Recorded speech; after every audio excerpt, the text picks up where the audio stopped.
प्रिय भाई और बहनों, हम प्रभु के नाम का धन्यवाद करते हैं आज के सुंदर समय के लिए। और इन दिनों में हमारे अध्ययन का विषय है इब्रानी की पुस्तक, उसका 7वां अध्याय आज हम देखेंगे। लेकिन जिस पुस्तक को हम देख रहे हैं इन दिनों में वह है इब्रानी की पुस्तक, जो हमारे नए नियम में बहुत ही महत्वपूर्ण और सारगर्भित ईश्वरीय प्रकाशन युक्त ईश्वरीय प्रकाशन के साथ एक ऐसी पुस्तक है जिसमें हम ईश्वर की योजना को पाते हैं। और आज हम आगे देखेंगे महायाजक के उस सेवकाई के बारे में, उसकी शुरुआत कैसे हुई। उत्पत्ति की पुस्तक से हम उसका अध्ययन थोड़ा करेंगे। Today will continue to think about the high priestly prayer and the high priest himself, that was in the order of Melchizedek. But before we do everything and study, let us look to the Lord in prayer. आइए हम प्रार्थना करें। धन्यवाद, स्तुति और महिमा के योग्य पिता परमेश्वर, स्वर्ग और पृथ्वी के स्वामी, हम आपको धन्यवाद देते प्रभु आपके पवित्र वचन के लिए, जिसके सुनने से और जिस पर ध्यान देने से हमारे जीवन में प्रकाश उत्पन्न होता है। हमारी प्रार्थना प्रभु की जबकि हम आज वचन का अध्ययन करते हैं, आपका पवित्र आत्मा हमारे अगुवाई करे। Heavenly Father, we thank you for the word that is open before us, and your word says, Lord, as we study this word, you enlighten our path. You give us the light so that we may walk in your light and grow towards perfection, so that your name be glorified and is exalted. Father, give us that knowledge, give us this wisdom, give us that understanding. प्रभु, हम चाहते कि आप हमें बुद्धि और ज्ञान से परिपूर्ण करें कि हम आपके वचन के गहरे भेदों को समझ सकें। हमारी सहायता, हमारी मदद करें। हमारे उद्धारकर्ता प्रभु यीशु मसीह के पवित्र नाम से मांगते हैं, आमीन। Dear friends, last study we saw about the services of Melchizedek, the high priest, and today we'll look about that high priest a little bit more. But we have seen in our last study that how we are privileged to come before the Lord, because in Him we have all the blessings. We are the co-heirs with our Lord Jesus Christ. And this is the great privilege for each believer who follow Christ, who trust in Christ, because He has given us life in more abundant way. Now today's verse we read, आज के पाठ को हम पढ़ते हैं इब्रानी की पुस्तक, उसका 7वां अध्याय पहले पद से। और पहली बात यहाँ लिखा है, यह मल्कीसेदेक शालेम का राजा और परम प्रधान परमेश्वर का याजक सर्वदा याजक बना रहता है। जब अब्राहम राजाओं को मारकर लौटा जाता था तो इसी ने उसे भेंट करके उसे आशीष दी। उसी को अब्राहम ने सब वस्तुओं का दशमांश भी दिया। यह पहले अपने नाम के अर्थ के अनुसार धर्म का राजा और फिर शालेम अर्थात शांति का राजा है, जिसका ना पिता ना माता ना वंशावली, जिसके दिनों का न आदि है न जीवन का अंत है, परंतु परमेश्वर के पुत्र के स्वरूप ठहरकर वो सदा के लिए याजक बना रहता है। Now we read in English also, for this Melchizedek, king of Salem, priest of the Most High God, met Abraham returning from the slaughter of the kings and blessed him. And to him Abraham apportioned a 10th part of everything. He is first by translation of his name, King of Righteousness, and then he is also the King of Salem, that is, King of Peace. He is without father or mother or genealogy, having neither beginning of days nor the end of life, but resembling the Son of God, he continues a priest forever. How great this thought is here. We have a high priest who is eternal. Now this is the picture, and if you read, and we're going to read a while now about the description about Melchizedek in the book of Genesis, and I'll talk to you about him in a more precise way. But friend, before we read that, I like to talk about little about the high priest. Jesus, and in this letter only, the book of Hebrews, chapter 4, from 14 to 16, we read about Jesus, the high priest. And I like to read little bit because it will be a reminder to all of us what is written here. Chapter 4 of Hebrews, verses 14 onwards. Since then we have a great high priest who has passed through the heavens, Jesus the Son of God. Let us hold fast our confession. But we do not have a high priest who is unable to sympathize with our weaknesses, but one who in every respect has been tempted as we are, yet without sin. Now, the Bible is very clear here. For we do not have a high priest who is unable to sympathize. That means what? He is here to sympathize and empathize with us. He understands our chaos. He understands our crisis. He understands our problems. And he exactly prays for us, intercedes for us when we come to Jesus, when we come to God. And because of that, he has been given a task which he is doing even now. हम लोग पढ़ रहे हैं यहाँ पर इब्रानी की पुस्तक उसका 4 अध्याय उसके 14 पद से लिखा है, इसलिए जब हमारा ऐसा बड़ा महायाजक है जो स्वर्गों से होकर गया है, अर्थात परमेश्वर पुत्र यीशु, तो आओ हम अपने अंगीकार को दृढ़ता से थामे रहे, क्योंकि हमारा ऐसा महायाजक नहीं जो हमारी निर्बलताओं में हमारे साथ दुखी ना हो सका, वरन वह सब बातों में हमारे समान परखत हो गया तो अभी निष्पाप निकला। प्रभु यीशु मसीह जो हमारा महायाजक है, उसके बारे में बाइबल के अंदर इस बात को स्पष्ट रूप से समझा दिया गया मित्रों।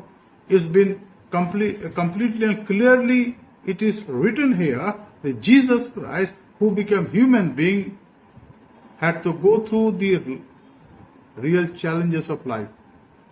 He was hungry, he was thirsty, he was weak in his physical body, then he fell sick also several times, because Isaiah 53 talks about that. And then he became victorious. And therefore today, as he is sitting at the right hand of his Father in the heavenly realm, he is the worthy high priest for us to pray and intercede for us so that we may become victorious in our life in this world. Now, having kept everything in mind, now we'll study this. Let us please turn with me the book of Genesis chapter 14. हम लोग देखेंगे उत्पत्ति की पुस्तक उसका 14 अध्याय और उसके 8 पद से मैं पढ़ूंगा। ये लंबा पाठ है जिस पर हम ध्यान देंगे। बहुत जरूरी है इसको समझना। अगर इसको हम समझ जाते हैं तो प्रभु यीशु मसीह की उस सेवा काय के बारे में हम सारी बातों को अच्छे समझ जाएंगे। यहाँ लिखा है 14 अध्याय, the 14th chapter of book of genesis.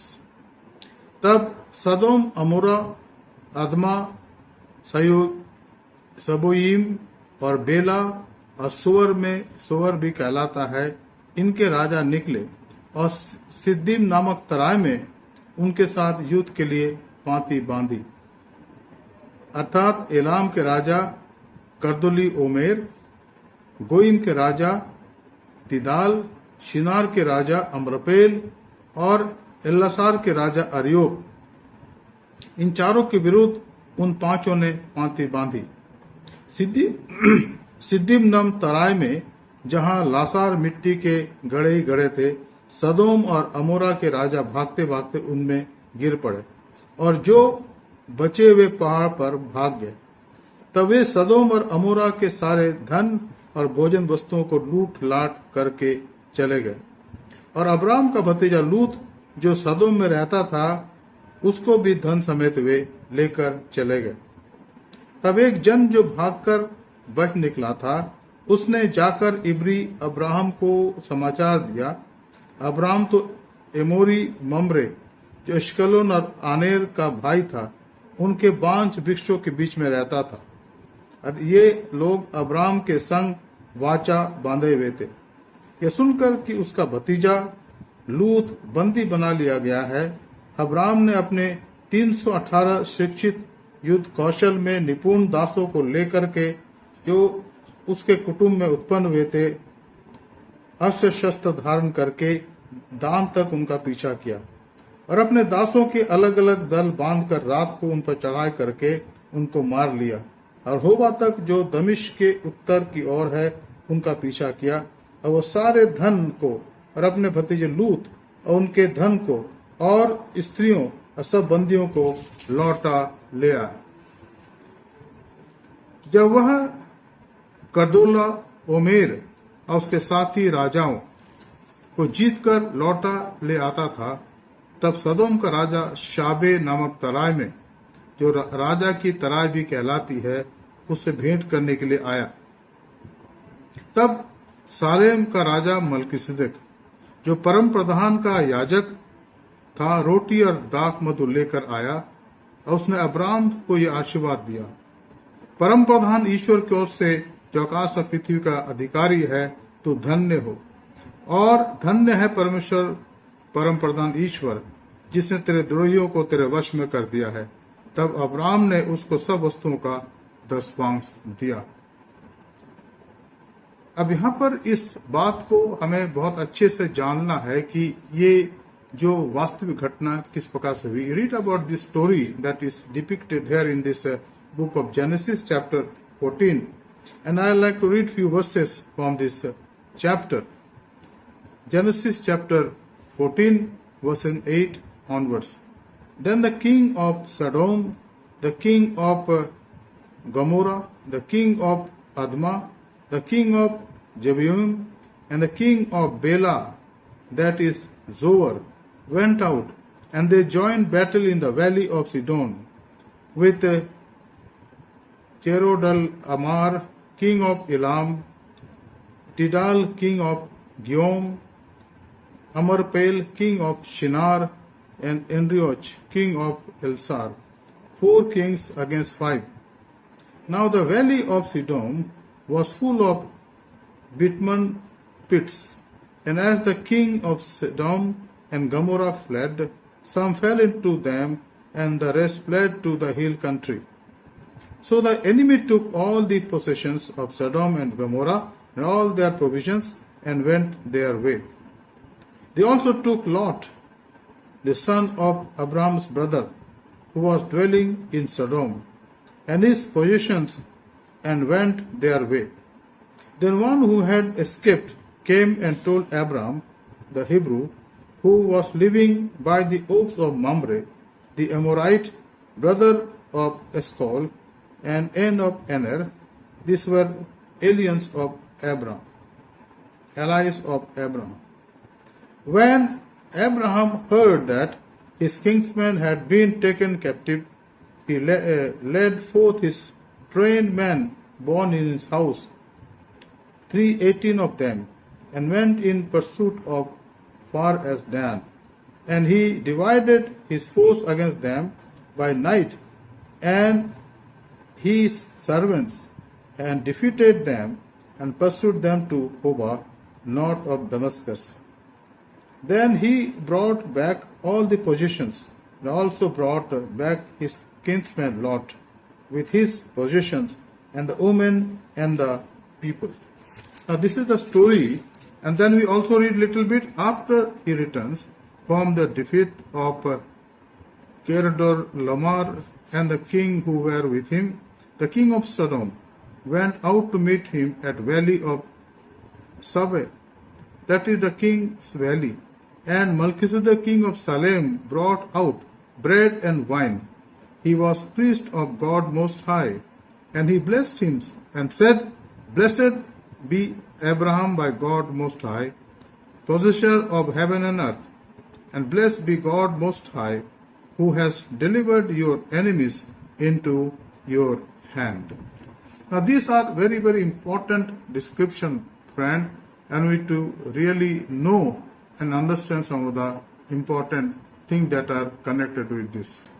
मित्रों, हम आगे बढ़ने से पहले कुछ पदों को और पढ़ लें जो उत्पत्ति के 14 अध्याय के शुरू के पदों में हम पाते हैं, क्योंकि उसको जाने बगैर हम आगे नहीं देख सकते हैं। तो यहाँ लिखा है उत्पत्ति उसका 14 अध्याय, the book of Genesis chapter 14 verse 1 onwards. शिनार के राजा अम्रापेल और अल्लासर के राजा अर्योक और एलाम के राजा कदोला ओमेर और गोइम के राजा तिदाल के दिनों में ऐसा हुआ कि उन्होंने सदोम के राजा बेरा, रमोरा के राजा बिरशा और अदमा के राजा सिनाब, सबोयम ईम के राजा अबेमेर और बेला जो सोअर भी कहलाता है, इन राजा के विरुद्ध युद्ध किया। इन पांचों ने सिद्दीम नामक तराई में जो खारे ताल के पास है एका किया। जो खारा ताल है उसको मृत सागर कहा गया, मृत सागर या डेड सी। 12 वर्ष तक ये कदोला ओमेर के अधीन रहे, पर 13वें वर्ष में उसके विरुद्ध विद्रोह किया।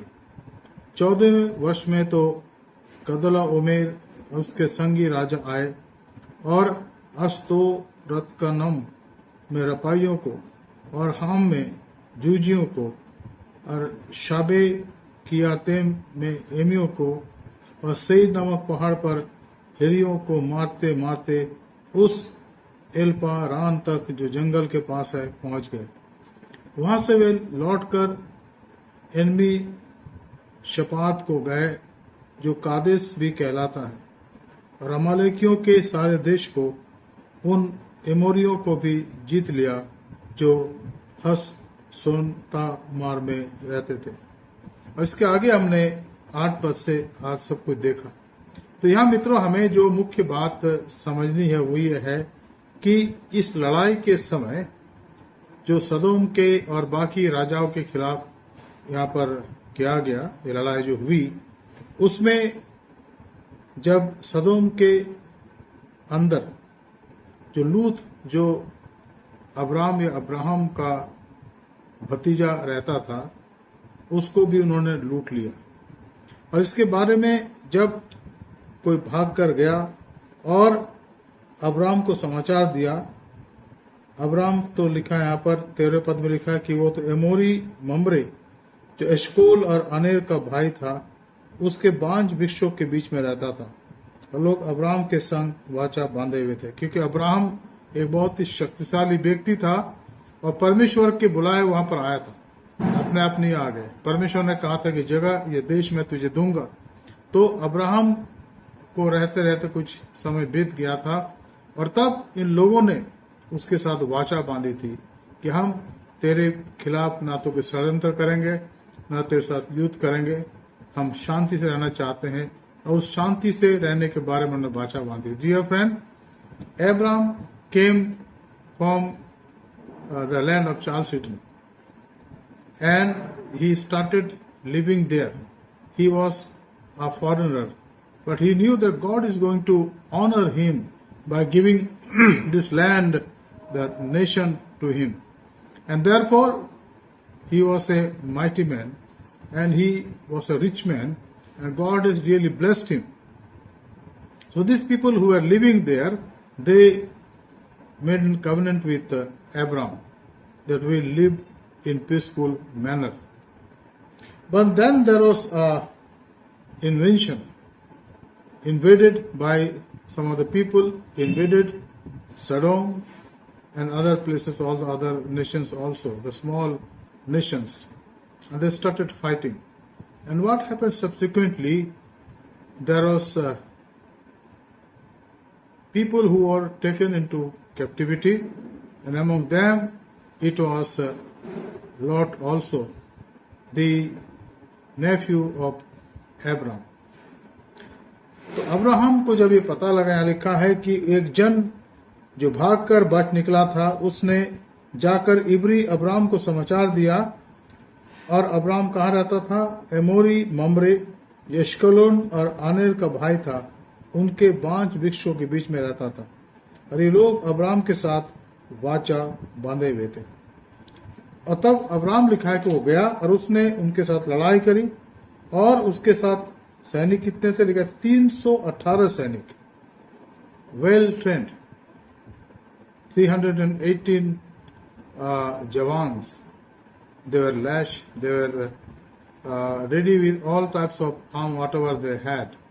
And Abraham, they were born in Abraham's house, so they were his personal possession and personal army.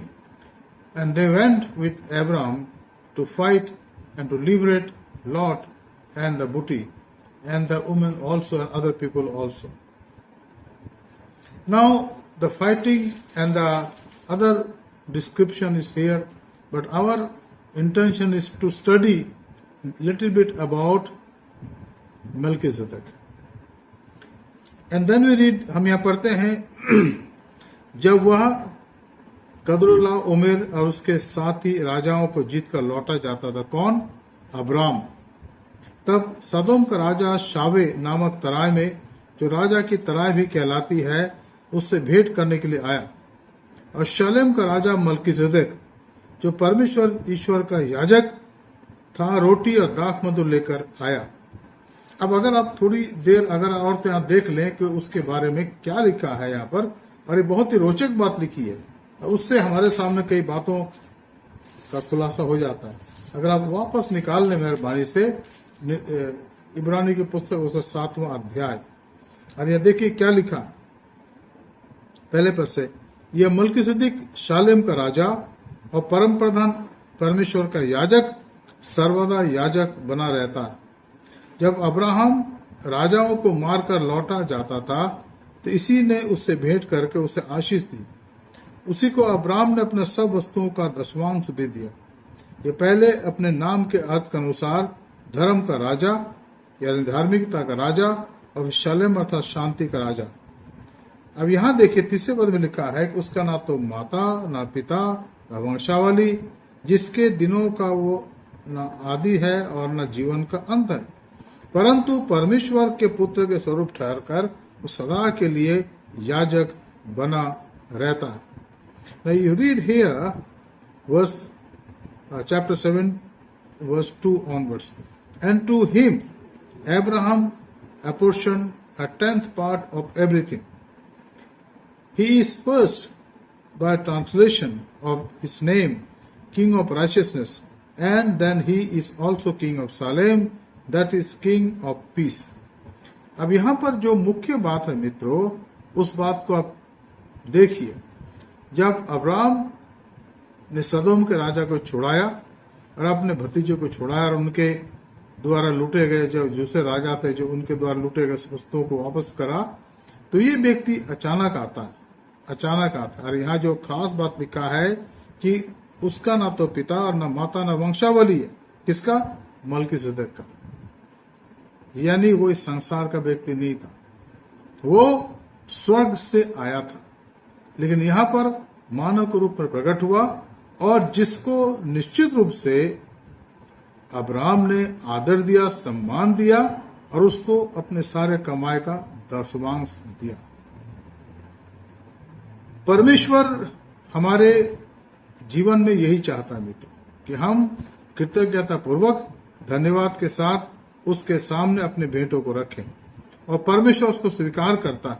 और ठीक उसने ऐसा ही करा अब्राहम के द्वारा दिए गए तमाम भेंटों के बारे में, उसने उनको स्वीकार करा, ग्रहण करा। इसलिए हमें इस बात पर गौर करने की आवश्यकता है। अब यहाँ पर इसके आगे हम पढ़ते हैं कि उसका नाम जो है वह है मल्कीसेदेक, जो सालेम का राजा है, यानी शांति के प्रदेश का राजा।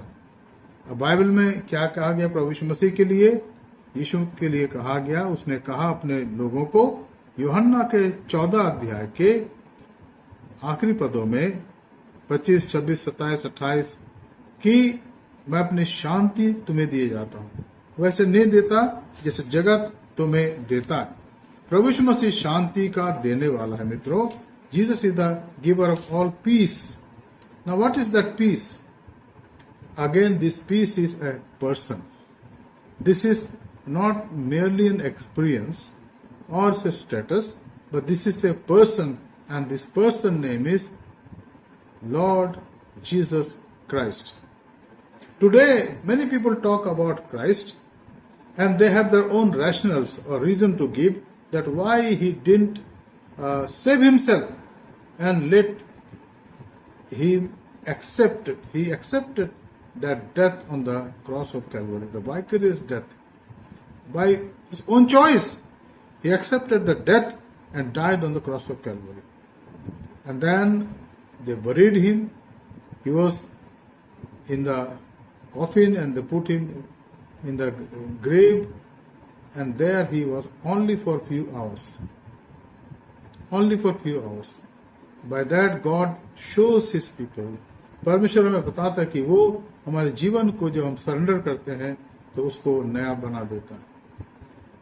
And this is what the task of the high priest is to make us new. He offered himself on the cross of Calvary. He died and he was buried, but rose again on the third day of his death. And thus he is still living. And the Bible says after his resurrection, he was here in this world for almost 40 days. And then he was taken up to heaven. And the Bible says he is seated at the right hand of his Father. Now, this is a tremendous blessing to study. इस वचन को सुनना, इस पर ध्यान देना हमारे लिए बहुत बड़ी आशीष की बात है. तो यहाँ पर हम दूसरी बात को देखते हैं पद 4 में. We see the second point of this Bible study this evening, verse 4 of chapter 7 of Hebrews. अब इस पर ध्यान करो कि वह कैसा महान था जिसको कुलपति अब्राहम ने लूट के अच्छे से अच्छे माल का दसवां दिया. लेवी के संतान में से जो याजक का पद पाते हैं उन्हें आज्ञा मिली है कि लोगों अर्थात अपने भाइयों से, चाहे अब्राहम ही की देह से क्यों ना जन्मे हो, व्यवस्था के अनुसार 10वां अंश ले. पर उसने जो उनकी वंशावली में का भी ना था, अब्राहम से 10वां अंश लिया और जिससे प्रतिज्ञा मिली थी उसको आशीष दी. अब यहां पर इस बात को हम समझें.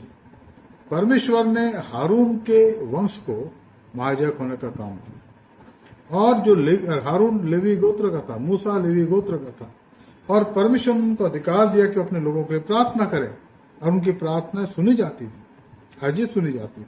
आज ऐसी कोई प्रार्थना नहीं कि जो हम करें और कह कर सुनी नहीं गई. एक ही वजह है ना सुने जाने का, वह है अपवित्र जीवन, अशुद्ध जीवन, या पापमय जीवन, जिन पापों के लिए हमें पश्चाताप नहीं करा.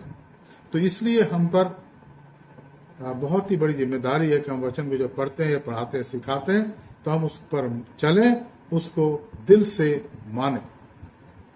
अब यहां लिखा, अब इस बात पर ध्यान करो कि वो कैसा महान था जिसको कुलपति अब्राहम ने लूट के अच्छे से अच्छे माल का 10वां दिया. लेवी के संतान में से जो याजक का पद पाते हैं उन्हें आज्ञा मिली है कि लोगों अर्थात अपने भाइयों से, चाहे वह अब्राहम ही की देह से क्यों न जन्मे हो, व्यवस्था के अनुसार 10वां अंश ले. पर इसने जो उसकी वंशावली में का भी ना था, इब्राहिम या अब्राहम के 10वां अंश लिया, जिससे प्रतिज्ञा मिली थी उसे आशीष दी. इसमें देह संदेह नहीं कि छोटा बड़े का दास आशीष पाता. और यहां तक वे तो मरणहार मनुष्य 10वां अंश जब लेता है तो वो अपने जीवन को उसके कार्य के लिए इस्तेमाल होने देता. परमेश्वर हमारे जीवन से केवल धन्यवाद की भेंट चाहता है, लेकिन वो जो लेने वाला है हमें देता है. लेने वाला हमें देता है, उसके पास सब कुछ है. बाइबल में लिखा है कि वो कहता है कि पहाड़ मेरे हैं, जंगल मेरे हैं, पक्षियां और जंगल के जानवर और समुद्र के अंदर की मछली और भी तरह तरह के जीव जंतु सब मेरे हैं, मैंने बनाया है. तुम क्या लाओगे मेरे सामने? तो हम क्या लाते हैं? दीनता के साथ हमारे हृदय के उद्गार, जिसमें परमेश्वर की महिमा के लिए हम जाने जाते हैं, हम इस संसार में अपने आप को पाते हैं। तो यहाँ पर प्रभु यीशु मसीह के इस महायाजक की सेवा का वर्णन है। और थोड़ा हम आपको बता दें कि जो महायाजक की सेवा है वो हारून के गोत्र में से, बाकी जितने याजक हैं वो सब लेवियों के गोत्र में से, और हारून लेवीय गोत्र में से था। तो परमेश्वर ने ऐसा इंतजाम करा, ऐसी व्यवस्था करे कि हम इस बात को जाने और समझे। और अगर हम ऐसा नहीं करते हैं तो हमें इसके लिए तैयार होना है कि परमेश्वर हमारे जीवन का लेखा लेता है। परमेश्वर हमारे जीवन को अपने योग्य बनाता है ताकि हम उसके योग्य बने, उसके योग्य चाल चल सके। मित्रों, हम प्रभु का धन्यवाद देते हैं आज के सुंदर वचन के लिए। मैं आशा करता हूं कि इस वचन से हमने आशीष प्राप्त करी है। आइए हम प्रार्थना करें। धन्यवाद, स्तुति और महिमा के पिता परमेश्वर, स्वर्ग और पृथ्वी के स्वामी, हम धन्यवाद देते प्रभु क्योंकि आप इसके योग्य हैं, आप महान है प्रभु जी, और हमेशा हमारे जीवन के द्वारा बड़े बड़े काम करते हैं। आज के वचन के लिए आपका धन्यवाद हो। वचन पर चलने की आप मदद करें ताकि आपकी इच्छा पूरी और आप में हम आगे बढ़ते चले जाएं। प्रभु जी, प्रार्थना करता है आज उन सब के लिए जो बीमार है प्रभु, दुखी है, परेशान है, कष्टों में है, या ऐसी अवस्था है प्रभु की हमें बताया जा रहा है कि अब और भी समस्या आएंगी, कठिनाई आएंगी, लेकिन हमें प्रभु के सामने नम्रता दीनता के साथ रहना है ताकि वो हमारी मदद, हमारी सहायता करे और हमें जीवन में बचाए रखे। उसके स्वदूत हमारे साथ साथ रहे। प्रभु जी, हम धन्यवाद देते कि आप प्रार्थना सुनने वाले प्रभु हैं। हमारे धन्यवाद को स्वीकार करें। कलीसिया के एक परिवार पर, चाहे उस परिवार में बुजुर्ग लोग हो, सीनियर लोग हो प्रभु, या जवान या प्रौढ़ हो, हर एक पर आपकी आशीष हो। इस कलीसिया को आशीषित करें। हमारे धन्यवाद को स्वीकार करें। उद्धारकर्ता प्रभु यीशु मसीह के पवित्र नाम से मांगते हैं, आमीन। आए हमारे बाप, तुझा आसमान पर है, तेरा नाम पाक माना जाए, तेरी बादशाहत आवे, तेरी मर्जी आसमान में पूरी होती है, जमीन पर भी हो। हमारे रोज की रोटी आज हम बख्श दे, और जैसे हम कसूरवारों को माफ करते हैं तू भी हमारे कसूर को माफ कर। हमें आजमाइश में ना ला बल्कि बुराई से बचा, क्योंकि बादशाहत, कुदरत और जलाल हमेशा तेरी है, आमीन। आइए हम आशीष वचन ले लें। अब हमारे खुदा यीशु मसीह का फजल, खुदा बाप की मोहब्बत, रूह कुदुस की हिफाजत, शराकत हमें सारे के साथ इस समय और हमेशा तक होती रहे, आमीन।